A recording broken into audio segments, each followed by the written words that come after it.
Malipayong dayong kilom-kilom Subo, Kabisayan o Mindanao gikan diri sa Bukirang Barangay sa Kasili sa Konsolasyon uban ni CB og ni Dr. Iris kini si Leo Lastimosa.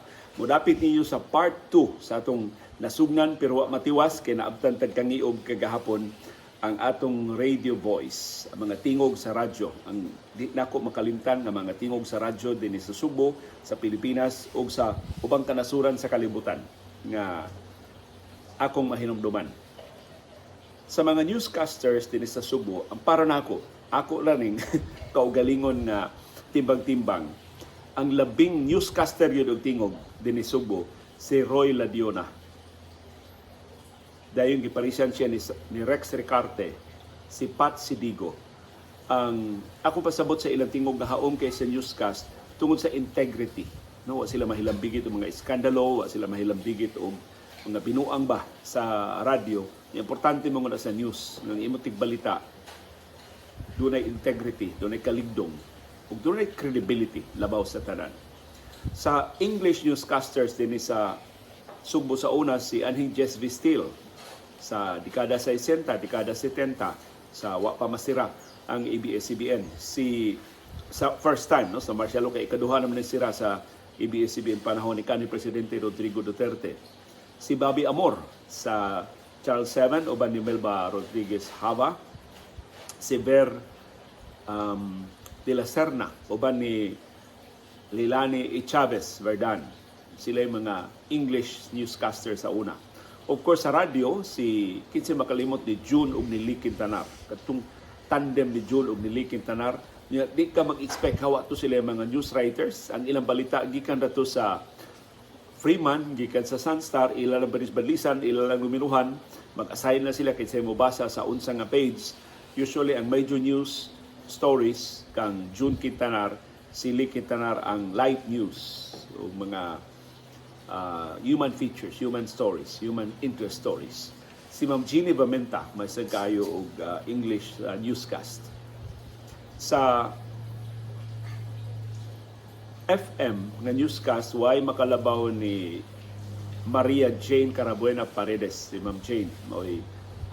Kay siya man sagoy musuwat siya niya, journalist gid siya ba. So lahi siya sa uban nga mga news readers lang, siya mismo mo appeal og sa news gathering, mo appeal sa news operations.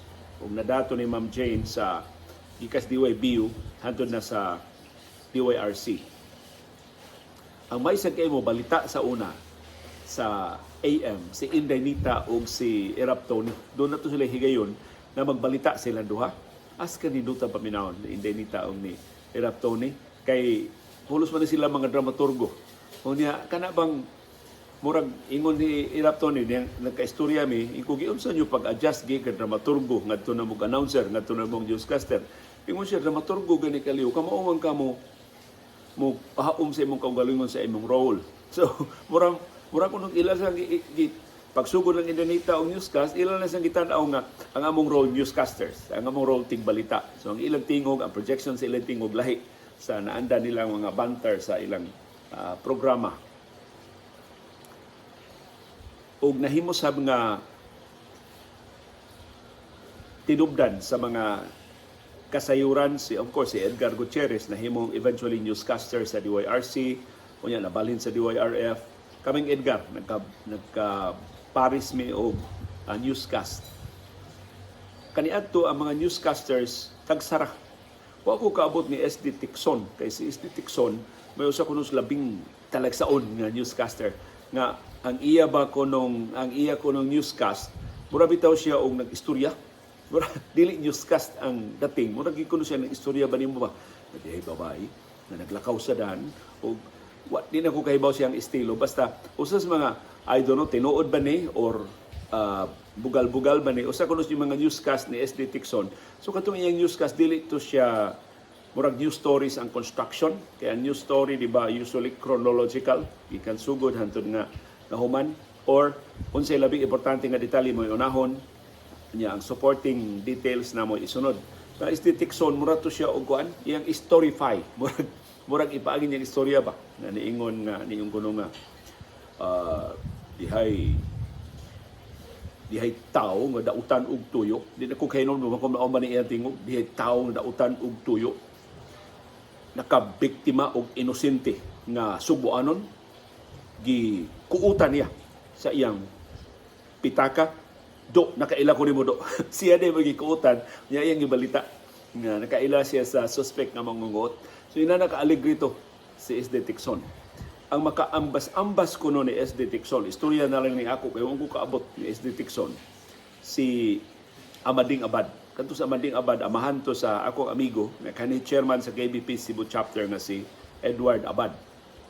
Kanto sa Amading Abad, haskang aligriha adto ang labing bandugan niyang programa katong Halatoro. Siya original gyud diri Subo nga mag-rhyme-rhyme sa iya mga komentaryo. Pero katong iyang rhyme tagsa ka kilometro, una ka makaabot sa kinatumyan nga rhyme gyud tinuod.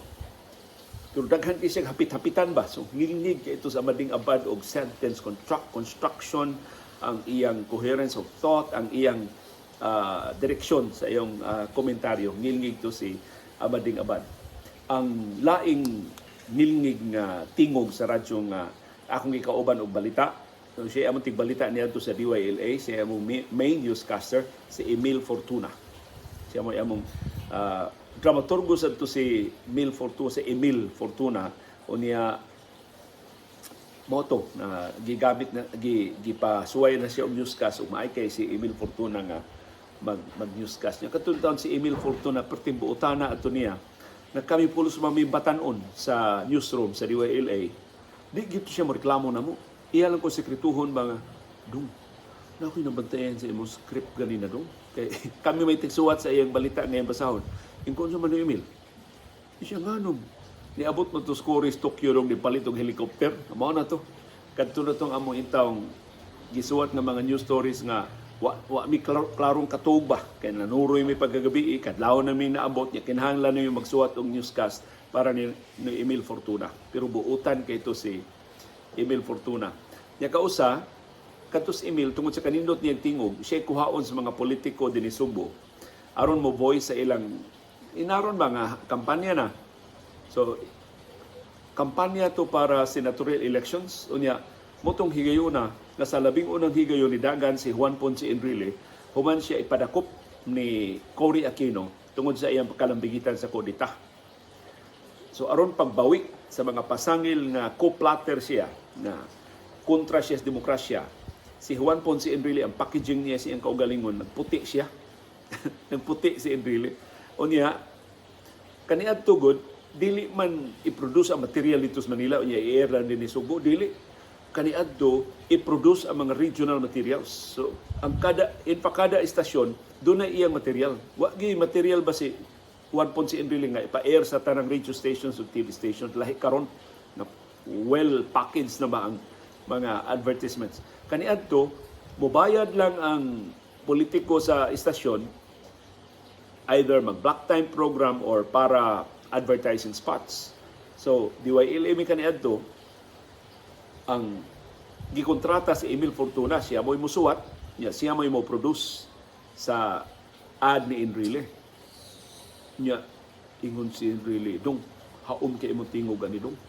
Kun sa man Emil, ingon siya nga ako isulti no, nako isulti, yang imo ra gyud itubag Enrile.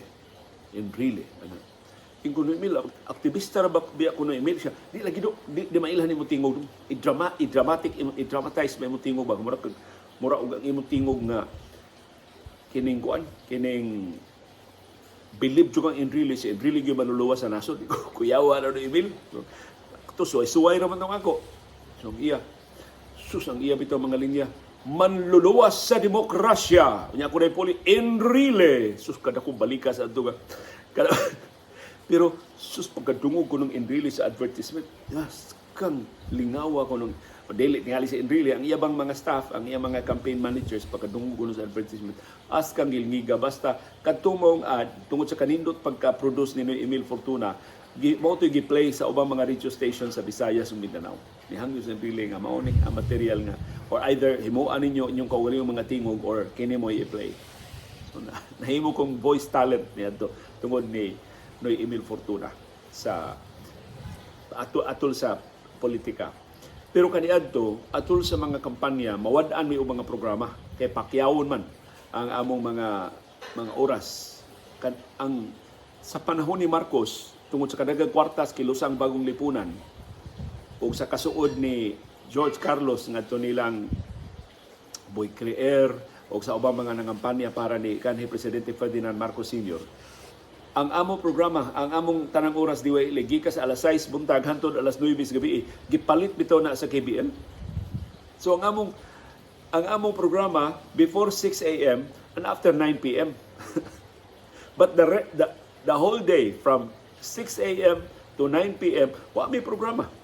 Kay gipalit man sa kilusang bagong lipunan. As lipaya na ba ito, pero suko ang search recommendation. Unsa ang klase sa istasyon nga ato programa mawagtang gibaligya apil kung ano to magkasungi to sa lahi ni George Carlos si Serge Rimonde. Pero kami lipay kay makaligoy mami, makasuri-suroy mami. Nya di na kay mi sama ba kahago kay tiyo na ang campaign period pila man 90 days. So tulo ka buwan nga among schedule para hilabihan ka light. Mag newscast mi 5 to 6. Sa ka-oras nga newscast sa buntag. Sunod namang newscast 9 to 9:30. Kaya di man ka maka-newscast niya 1 hour sa gabi. So 9 or 9:15. Kung gamay ra kayo may og trabaho. Pero mao to ang listenership sa namo ni Supper.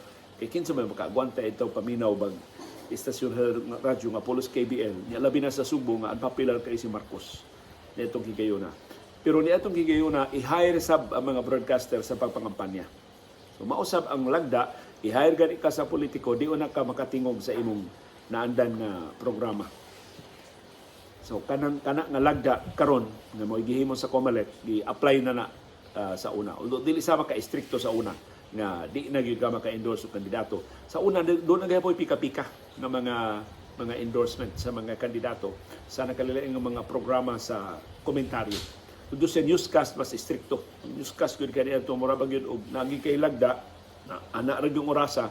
Kaya mga newscast gyud sa una dili pinakatay ba.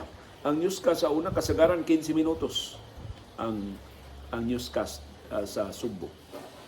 Sumoto ang labing para nako epektibo nga mga newscasters dinhi sa Subo. Sa mga dramaturgo sab maganid na lang ta. Sugod ko DYRB kay mga may kinaobsan sa frequency.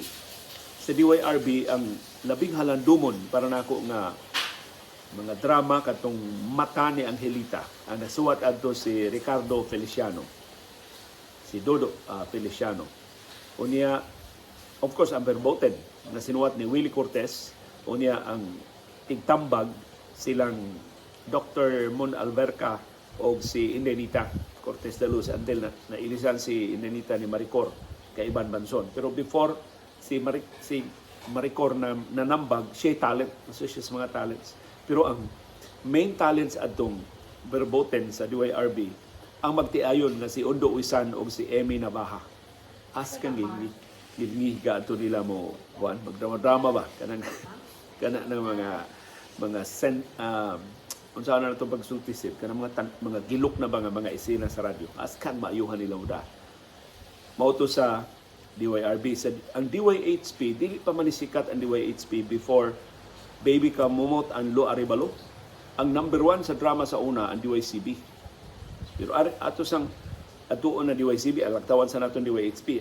Sa DYCB, ang mga bantugan ng mga drama ni ato nilang Marcos Navarro Sacol, Tino Iburan, o sa uban pa mga writers diha sa DYCB, ang Diego Salvador, ang Amor Sola. Si Tino Iburan, doon na to siya laing programa na si Nanding Celeste gihapon mao i-lead. Pero di ang tingog ni Nanding giusab niya katong iyang tingog nga Andoy Pordoy mao na to yung gigamit. Katong Ponso taxi driver matayali basta ang istorya adto si Ponso buutan kaayo nga taxi driver pero giuntoy siyang asawa. Mura ba og ang iyang asawa maldita kaayo duaan las Ponso pero si Ponso kuan martir kaayo niya kuan ba in love kay siyang asawa so bisag sultihan na nga siya Ponso giuntoy ka sa imong asawa di gyud mo tuos Ponso. In love kay siya. So ang si Nanding Celeste mo ay Ponso, pero ang iyang tingog dili Chico Salvador. Nindot kay na tingog Nanding isip Chico Salvador, pero iyang lainon iyang tingog aron mahimo siyang Ponso. O katong iyang tingog sa pagkaandoy-pordoy niya, mauto ang tingog ni Ponso. So may kaya Sanding Celeste is talent. O niya, ang iyang babudhion nga asawa, yung Maldita kay asawa niya, ito si Lita Lauron, na kusang naamiga sa DYRF si ng Lita Lauron. Unsa pa man to sa DYCB na mga programa. And then arita sa DYHP. Ang labing halandumon nga mga tingog ni adto sa DYHP, kadtong ilang ako yung paborito nga drama ang kang Trifon Morales, kadtong sinuwat ni Fred Berami nga Alikambo. Nga si Trifon Morales batan-on pa kaigtingog o niya siya mo'y Alikambo nga mahimo niyang suguon ng mga ilaga. So ang iya mga kaaway atakihos mga ilaga kung iya na suguon mga dautang tao kalit lang tunga ng ilaga libutan sila sa mga ilaga nga gisugo ni Alikambo. So, nilingig kay itong drama ni Fred Berami. O niya laing halandumon, of course, ang manok ni San Pedro, mo yung nasikatan ni Esteban Escudero, na sinuwat ni Marcos Navarro Sacol. Si Marcos mo yung nagsugod ato niya. Kadugayana, kadiyang nisikat na yun pag-ayo, ang ni-sustain og suwat, mao si Esteban Escudero na, si Esteban Daan na. Si Esteban Daan, ang atong kanhi board member o kanhi anhing vice gobernador sa Subo. Mawag yun mausap. Ang iyang humility ng pabilin, bisan sa iyang political power sa pagtungtong na sa politika ng gahom.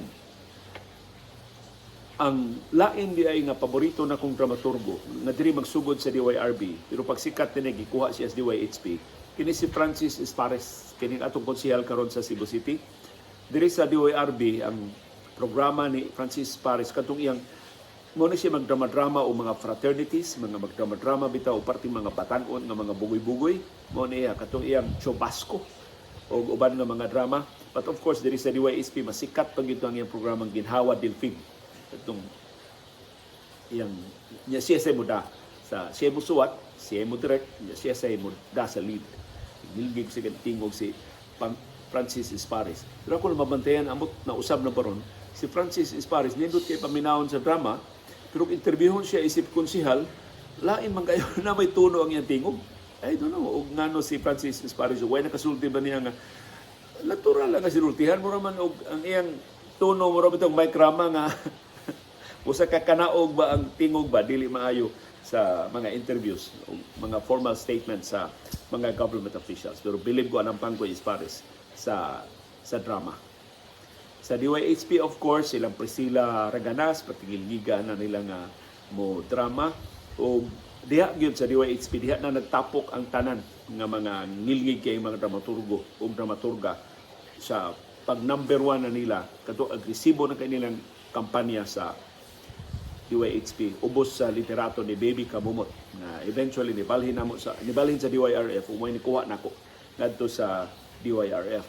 Ang laing mga bantugang tingog sa DYHP, silang Boy Patalinghog o sa iluwan, nakalimutan ko sa asawa ni Boy Patalinghog, pero ngilngiga ito para sa puparisang tingog ni Priscilla Raganas, ang asawa ni Boy Lido Patalinghog. Si Boy Patalinghog sab maog gihapon writer, director o siya sa lead, siya sa muda sa lead role sa iyang mga drama. Unya kanto silang Boy Patalinghog og kaubanan na nabalhin to na mos DYAB sa diha nagdrama na ang DYAB. Pero kana bitang ilang tingog bitaw nga di kang ka imagine mag-unsa man lang tinguga oy.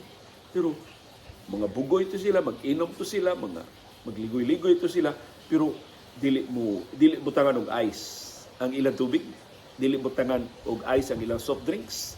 Basta maikay to sila mo preservar sa ilang tingog kay nila pa mao ra may ilang puhunan. Ang ilang tingog ra may ilang puhunan. Di ano mapagaw ka pila ka script andi ka katingog di wa kay talent fee. Inadto to sila nga mga bugoy, mga kiat, pero why gupanay sa tingog. Dili sila mapagaw, magampo in town sila nga ikasakit nila, dili mawa ang ilang tingog, kay maura ang ilang puhunan. Pero mauning subo kayo nga, dagko kay sila mga talent fee, tiyaw na pila ka drama sa usa ka adlaw, unya musuwat kag duha ka drama, kay katong mga bantugan kay direktor ni adto mga writers, duha ka drama, unya mo participate ka sa ubang mga drama. So gawas imong bayad sa imong kaugalingong drama nga ikay nagsuwat ug ikay nagdirect, talent, voice talent sa uban pa mga drama, di perti dako ang kubra. Puto ang income niya sa mga dramaturga din Subo mura sa mga artista. Sila'y kinadak-an og income. Ang mga reporters niya to regular ko anra minimum ra among sweldo. Ang sila mga dramaturga mo mga sikat niya. Doon na pa sila yung mga drama sa entablado. Ibitahon man to sila o mga pista-pista. Niya ako nahibawan, diri ko no Subo, perting tihika. Kada bang kay kaila man, hangyoon ko no pag-ayo ilang talent fee. Pero adto na ko nilag Bohol, igadto nilag Mindanao, igadto nila Leyte, as kan dako ako ng talent fee. Basta kita ko no Subo mo tihika ay talent fee. Basta kanang mga drama sa entablado, mo to nga pag DYAB nako na isikat sa to pag-ayo si Cosme o si Petra katong milyonaryong mini. Unya gihimuan man to ni Marcos og kining version para sa stage kay daghan man kay mangibitar. Si Cosme gud si Petra kalpila kuno ka semana di mo pauli dinhi Subo kay tuaras Mindanao mag drama ko Tabato, kuhaon sila Davao, kuhaon sila Hingoog, kuhaon sila Zamboanga, adto naman Cagayan de Oro, adto naman Malay-Balay, adto naman Iligan, bisan asa lang kuno sila mahimo ra gyud kuno sila di mo pauli dinhi Subo basta atul sa mga ting piyesta sa Bohol o sa ubabahin sa Kabisayan ug sa Mindanao nya dagko kay sila og kita, dagko kay sila og mga talent fee. So mao ra sad ni ang akong mahinumduman nga sa kangilngig og tingog sa mga dramaturgo sa una. Wa sila'y social benefits, wa sila'y SSS, wa sila'y ubang mga benepisyo na ato na karong na natilawan, no? Mga trabahante sa broadcast industry. Sa una in town, sikat kay sila, ikatiguang na nila, di na mao ang ilang tingog, di na sila kwaon sa drama, luoy sa kay sila. Wa man sila'y savings, wa man sila'y retirement benefits na madawat. Motong pagka-chairman ako sa katisaran ng mga broadcaster ng Pilipinas, usag ito sa among mga programa, pero wa gid mi magmalampuson nga magbutang mi og pundo para sa mga masakiton na mga dramaturgo kay kaluoy. Kasikat nila sa ila pang prime, pero sa dihang masakiton na sila o nagkinahanglan na sila og tabang, wa na intay nilingi nila. Wa na sila kadangpan. Kinaot na nakurian na karon sa mga drama stations sa nanahibilin din sa ato sa Subo o sa babahin sa Pilipinas. Si Harry Gasser, wa na ko isguti si Harry Gasser pagsugod sa mga newscast din. Kay si Harry Gasser dito mas Manila. Sa dihang nawa na tong iyang newscast dito sa Manila, si Harry Gasser ni pauli din ni Subo. But usas mga rason kung pauli siya din Subo kay gi-offeran siya na siya mo'y anchor sa TV Patrol Cebu. TV Patrol Cebu pa man to, hanto nahimo TV Patrol Central Visayas. Si Harry Gasser mo'y anchor ato niya. Sweldo ni Harry Gasser din Subo lahi sa amo sweldo. Dako kay itong sweldo si Harry Gasser kay ang iyang kontrata dito sa Manila. So maura to si Harry Gasser sa kasikat ni Harry Gasser. Dugay naman kayo siya magpuyo sa Subo. So di na kayo siya pamilya sa Bisaya. Doon na siya humility bitaw nga mga muhangyo nga magpakuriher siya ang Binisaya. So siya mismo, ang newscast alas 5 pa. Alas 2 na siya sa newsroom. Iyan ang basa-basahon ang script. Unya, na reporter mo agin niya na, Dong, unsa man ni pagkalito ka? Unsa man ni paglitok ng punga? Harry Gasser na ha? Magpatudlo ni mo sa pag-pronounce o Cebuano words. Kang wa ko kakita og newscaster nga ingon adto ka humble.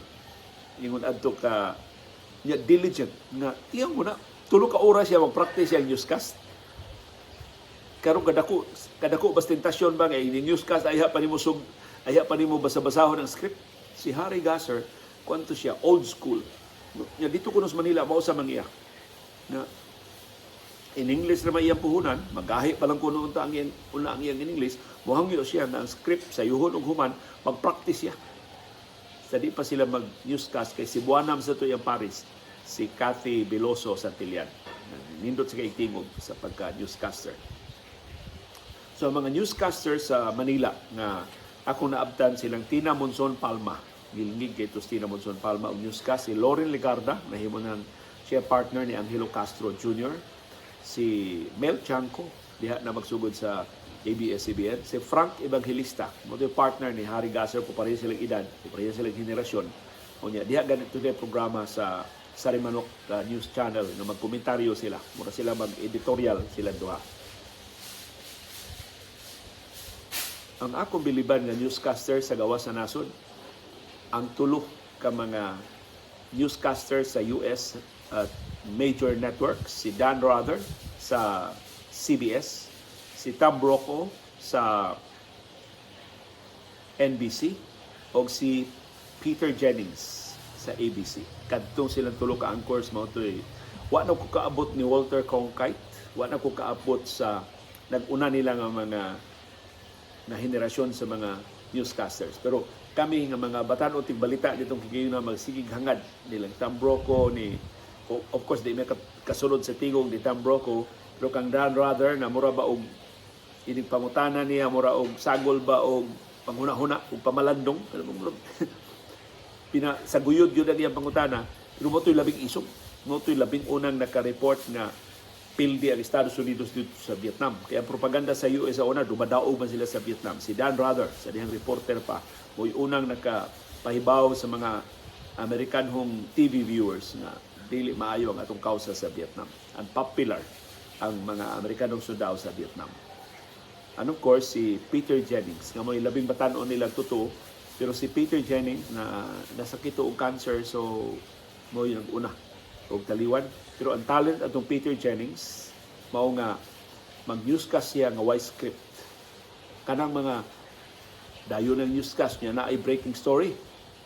Ang uban na dali-dali na og kuan, dali dok-dok para nga mabasa. Si Peter Jennings writer man siya may producer sa newscast.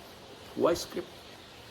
Pahibawon na siya unsay available nga footage. Pahibawon na siya unsay istorya sa reporter. Siya na mo lead in. Pero sa kinatibuk-an sa newscast, mahimo rin si Peter Jennings nga wise script. So mo ito'y biliban ako atong talent ni Peter Jennings sa ABC News. Of course, later on, diha na itong cable news network, silang Larry King, silang Bernard Shaw, o katong sa gubat na sa Iraq. So katong mga teknolohiya na to ang gipanggamit. Yan evolve na sab ang mga tingog sa radyo dinhi sa Sugbo. Dili na to mga modulated nga tingog nilang Rolly Chica, ni Atty. Alvin Aventura, ni musud na ang mga tingog nga dili kayo nindot pero gibawi sa content sa ilang mga programa. Hangtod karon nga ang treatment sa mga programa sa naglain nga mga istasyon sa radyo, dihay time nga pulos mag-barking ang tanan. Ang delivery sa news kilang i-bark nimo para nga mura kag credible baga paminawon. Pero fad na to. Later on, nibalik na sa itong ang mga newscast nga kalma na, mga newscast nga kanang dili na mag-barking ang delivery sa mga news programs. Sa FM, sa bag-o nga mga newscaster, si Johnny Kawa. May akong malingaw ka itong Johnny Kawa. Kay, of course, katong Johnny Kawa, wild to siya na DJ. Ang gamay pagod kong, dili na ko gamay, pero tinunan pa ko sa high school, ikubra na ko sa akong daog Johnny Pusong, muhapit mi dito sa Y101, kay ang DYRC sa una tapad man sa Cebu Doctors. O niya, ang Y101 sa una na Ramas Atbang, sa Danaki Building. So, gikan mi mangubra og mga kuyo na ko, mga batanon, silang Alvin Dayanan, silang Dante Verano, si Mike Mahusay. Ikuha na mo sa among daog dito yung Art Maloy. Sa di pa may mamauli, at tumi sa Y101. Kaya ganahan mo kinis music sa Y101. Niambot kinsa ito na katudlo na mo, mahimo man may mag-request. Kunya ni adto ang Y101, murag dunay gamayng sala ba. So, mahimo ra ka dito magkalingkod-lingkod. Ang ubang radio stations sa adto may misgawas, di man pasudlon. Sa Y101 pasudlon ni. Sus, mukalit na nagawas Johnny Kawa, gikan siyang opisina kay siya may manager sa Y101. Ang iyang usa ka mata gipintalan bitaw, murag Kiss, katong Kiss nga rock group sa una. So inana nagawa si Johnny Kawa. Mutong pag mature na lagjuta ni Johnny Kawa, mag-newscast na sila. Si Johnny Kawa, si Pancho Alvarez, si Jack Hakusaleb, si Jack Dewak.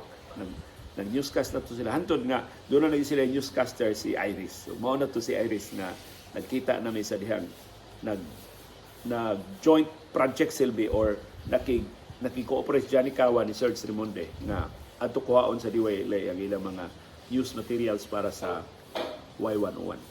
Nya kadtong mo request mo kanta di ay sa abot kinsa to nakatudlo na mo, pero ang among i-request nga kanta kanang dili sikat. Kay usually mo request kag sikat na play naman guna hapit kada oras sukad sa buntag. So malibara na kay ini kahapon kay hapon naman mga ngadto. So among i-request nga kanta kadto wa gila ing mo request. Pero dito sa Y101 amo na bati kantong kanta ni Bob Dylan nga God Made All the Animals. Ambot karong bag-o ako ka bati anang kantaha pero haskang ligawan na mo kay kasagaran i-request na mo wa may laing mo request. Ma-play gyud ayon. Nya lingaw sa kay DJ nga napami sa gawas na na-play na niya ang among request sa Y101 sa una. So mauna ang mga tingog, ang magic sa medium sa radyo nga ang radyo sa una kortinahan pa in town sa mga sentro sa mga Pinoyanan sa wa pa mo take over ang TV. Karon ang radyo in town ikaduha na lang sa TV ang primary source of information and entertainment sa katawhan mao na gid ang telebisyon. Now of course ang TV ug ang radyo ug ang newspapers na hulga na sab sa mas seryoso nga hulga sa internet. Na mas sayo na ug mas abunda na mga kasayuran. Ang imong problema na lang mao ang indigestion sa kaabunda na sa mga kasayuran. Di nakakahibaw sa sakto sa sayo. Imo makuha gikan sa internet o sa mga social media platforms. Ug mao kadto ang among sugilanon karong hapon nga naguluhan Radio Voice. Kamo, kinsa man inyong paborito nga mga tingog sa radyo? Unsa man inyong nahinumduman sa ilang mga programa sa unsay kalidad sa ilang tingog nga nakadani ninyo? Unsay epekto sa radyo sa mga programa sa radyo sa tingog sa radyo sa ilang tagsa-tagsa ka mga kinabuhi o paginabuhi? Palo i-share diya sa atong comment box. Uban ni CB o ni Dr. Iris kini si Leo Lastimosa. Magpasalamat ninyo sa inyong pagpaminaw sa atong panahom dayong kilom-kilom. Thank you very much, CB Girl.